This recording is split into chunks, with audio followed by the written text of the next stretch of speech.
Assalamualaikum warahmatullahi wabarakatuh. Perkenalkan, kami dari kelompok 9 ingin menampilkan video roleplay tentang gangguan sistem hematologi. Perkenalkan, saya Amanda berperan sebagai Ibu Sari. Perkenalkan, saya Tasya berperan sebagai Ani. Perkenalkan, nama saya Mopli sebagai Riko. Perkenalkan, saya Nisfi sebagai Ayu. Perkenalkan, saya Sylvia Angelina sebagai Rama. Perkenalkan, saya Adrian sebagai Bapak Budi. Perkenalkan, saya Nafira sebagai Bu Dewi. Perkenalkan, nama saya Zainatul Ifa berperan sebagai Lina. Perkenalkan, nama saya Yusna Febrianti berperan sebagai perawat.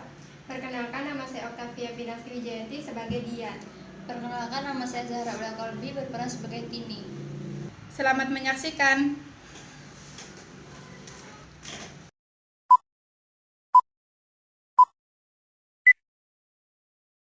Assalamualaikum warahmatullahi wabarakatuh. Selamat siang Bapak Ibu semua. Waalaikumsalam. Selamat siang Ibu. Selamat siang. Terima kasih telah hadir di kegiatan penyuluhan hari ini. Pada kesempatan ini kita akan membahas tentang topik penting, yaitu tentang sistem hematologi dan cara mencegah gangguan yang bisa terjadi di dalamnya. Hari ini kita bertiga yang akan menyampaikan materi. Saya sebagai perawat, kemudian Bu Ayu selaku kader kesehatan di wilayah ini, dan dibantu Bu Dewi sebagai asisten pemateri. Semoga kegiatan singkat sekitar 20 menit ini tetap memberikan pemahaman yang jelas dan bermanfaat bagi kita semua. Baik Bu, kami siap. Sebelum kita masuk ke materi, sebelumnya saya ingin bertanya, siapa di antara Bapak dan Ibu-Ibu yang masih sering merasa lemas atau pusing dan terlihat pucat? Saya Bu, saya sering begitu. Kadang saya pucat dan cepat lelah. Saya pikir itu hanya karena kerja berat saja.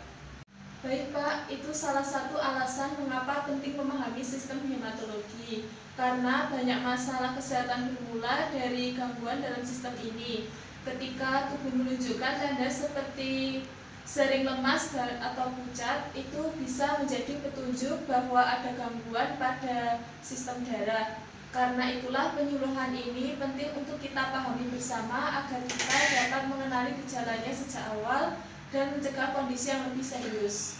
Baik, kita mulai dari dasarnya ya. Sistem hematologi adalah sistem dalam tubuh yang mengatur produksi, fungsi, dan penghancuran sel darah.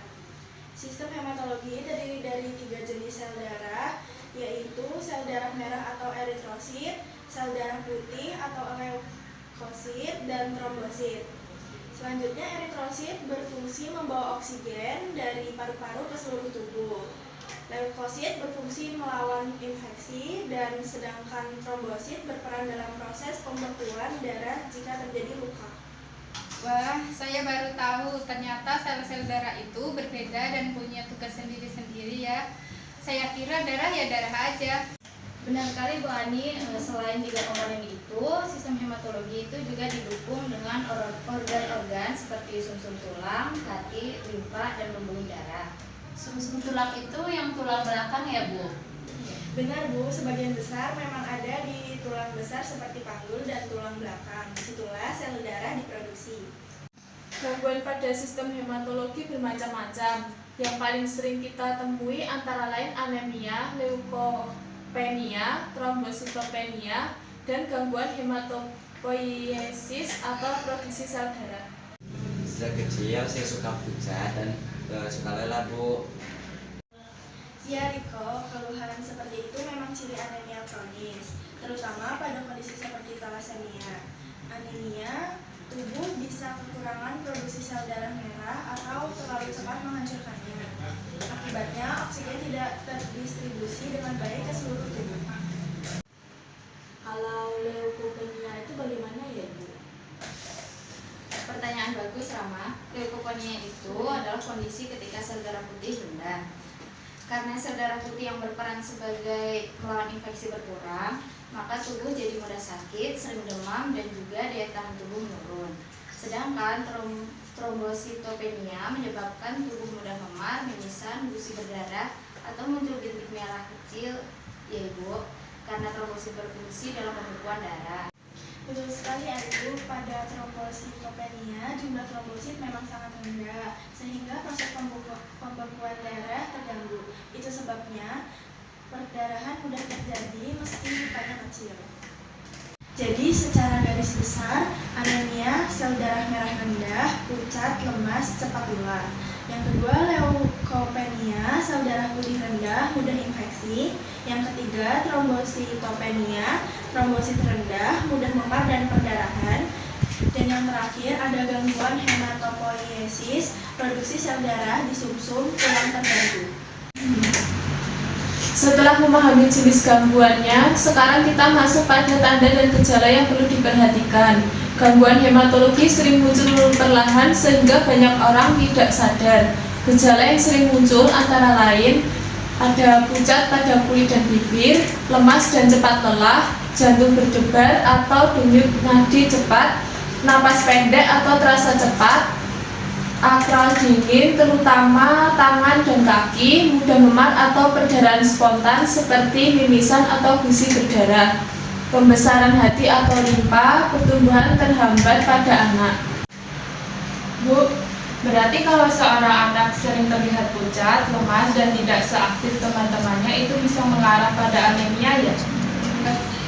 Cepat sekali Lina, anak yang pucat, cepat lelah dan tidak punya tenaga bermain perlu diperiksa segera. Bisa jadi anemia, kekurangan zat besi atau bahkan gangguan seperti thalassemia. Orang tua harus peka terhadap perubahan ini. Saya waktu kecil begitu Bu, saya sering lemas, wajah pucat, gampang capek, bahkan tidak kuat ikut pelajaran olahraga. Setelah diperiksa, ternyata saya mengalami thalassemia dan harus transfusi darah sampai sekarang. Itu contoh nyata Riko, pada thalassemia hemoglobin tidak terbentuk dengan sempurna sehingga tubuh mengalami anemia kronis. Karena itu transfusi darah menjadi bagian dari pengobatan. Bu, kalau pembesaran limpa itu munculnya karena apa ya? Pembesaran limpa atau hepatosplenomegali bisa terjadi pada beberapa gangguan hematologi seperti thalassemia, leukemia, atau infeksi kronis. Limpa bekerja ekstra untuk menyaring dan menghancurkan sel darah yang rusak, sehingga ukurannya membesar. Biasanya terasa seperti ada tekanan atau penuh di perut kiri atas. Kalau yang mudah memar atau membesar itu masuk ke dalam trombosit rendah ya Ibu? Betul Rama, ketika trombosit rendah, tubuh kita bisa menghasilkan perdarahan kecil. Akibatnya timbul memar tanpa sebab, mimisan berulang, gusi berdarah atau bintik merah kecil yang disebut peteki. Berarti setiap gejala mempunyai arti yang berbeda-beda ya Bu? Benar, itu sebabnya penting bagi masyarakat untuk memahami tanda-tanda gangguan hematologi. Deteksi dini sangat membantu, terutama pada anak-anak yang lebih rentan. Untuk mendiagnosis gangguan hematologi, ada beberapa pemeriksaan yang biasa dilakukan. Yang paling umum adalah pemeriksaan darah lengkap atau complete blood count atau CBC. Pemeriksaan ini mencakup kadar hemoglobin, jumlah leukosit, dan jumlah trombosit. Bu, berarti cek darah lengkap itu yang diperiksa itu kayak cek Hb, leukosit, trombosit itu ya? Betul sekali Dian, itu pemeriksaan dasar yang biasanya dilakukan pertama kali. Selain CBC, ada juga pemeriksaan hapusan darah tepi atau peripheral blood smear. Itu untuk melihat bentuk sel darah. Lalu kita juga punya pemeriksaan LIG atau laju endar darah untuk melihat tanda inflamasi, pemeriksaan indeks eritrosit untuk menilai karakteristik sel darah merah, pemeriksaan fragilitas osmotik untuk mengevaluasi kekuatan membran sel darah merah, serta pemeriksaan retikulosit untuk melihat apakah tubuh memproduksi sel darah merah baru secara cukup. Kalau fragilitas osmotik itu buat apa ya Bu? Pemeriksaan fragilitas osmotik dilakukan untuk mendeteksi kelainan membran sel darah merah. Misalnya pada kondisi sklerositosis herediter, sel darah merah yang membrannya rapuh akan lebih mudah pecah saat diuji. Jadi pemeriksaan darah lengkap itu pemeriksaan awal, sedangkan pemeriksaan lainnya membantu mengetahui lebih detail jenis gangguan yang terjadi ya Bu? Betul Ani, semua pemeriksaan ini saling melengkapi agar diagnosis gangguan hematologi dapat ditegakkan dengan tepat. Kalau memahami pemeriksaan hematologi, sekarang kita masuk ke pembahasan faktor risikonya ya. Gangguan hematologi bisa dipengaruhi oleh penyakit autoimun seperti lupus, infeksi kronis, kekurangan nutrisi terutama zat besi, riwayat keluarga seperti thalassemia, peradangan jangka panjang, dan penggunaan obat-obatan tertentu. Jadi tidak semua orang anemia itu kurang makan sayur ya Bu? Penyebab anemia dan gangguan darah lainnya tidak hanya soal makanan, tapi bisa juga berasal dari banyak kondisi. Berarti tidak sesederhana kurang makan ya Bu? Tepat sekali Pak, ada faktor bawaan seperti penyakit turunan dan kondisi jangka panjang yang juga bisa mempengaruhi kesehatan darah kita. Pencegahan gangguan hematologi bisa dilakukan dengan beberapa cara. Yang pertama, konsumsi makanan bergizi seimbang, terutama yang kaya zat besi seperti daging, hati, bayam, dan sayuran hijau lainnya. Selain itu, pastikan tidur cukup, rutin berolahraga, dan mengelola stres dengan baik. Pemeriksaan kesehatan secara berkala juga penting, apalagi jika ada riwayat gangguan darah dalam keluarga. Deteksi dini dapat membantu mencegah kondisi yang lebih berat. Kami dari Posyandu juga bisa membantu pengecekan hadi secara berkala ya Bu. Jadi warga bisa tahu sejak awal jika ada tanda-tanda anemia. Oh begitu ya Bu. Jadi kalau ada warga yang tampak sering lemas dan atau pucat sebaiknya tidak dianggap sepele dan langsung diperiksa ya. Selama ini kami sering mengira itu hanya kecapean doang. Betul sekali Pak Budi, gejala seperti pucat atau mudah lelah sering dianggap hal biasa, padahal bisa menjadi tanda awal gangguan darah. Semakin cepat diperiksa, semakin cepat pula penanganannya.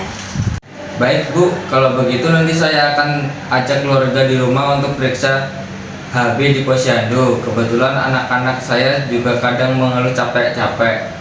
Sebelum kita tutup kegiatan pada hari ini, kita lakukan evaluasi singkat untuk memastikan pemahaman.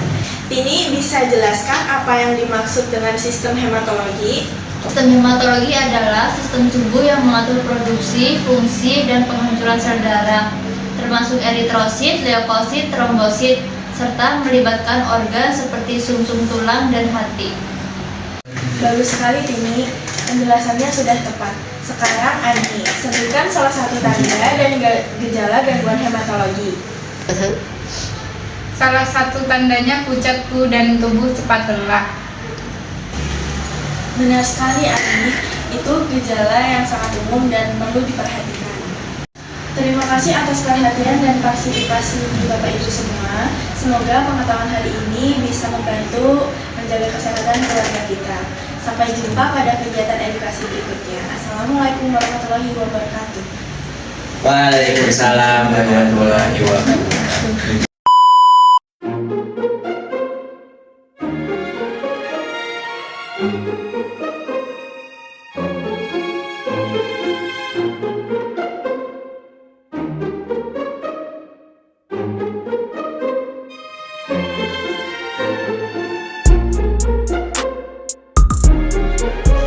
Sekian video roleplay dari kami, kurang lebihnya kami mohon maaf. Wassalamualaikum warahmatullahi wabarakatuh. See you.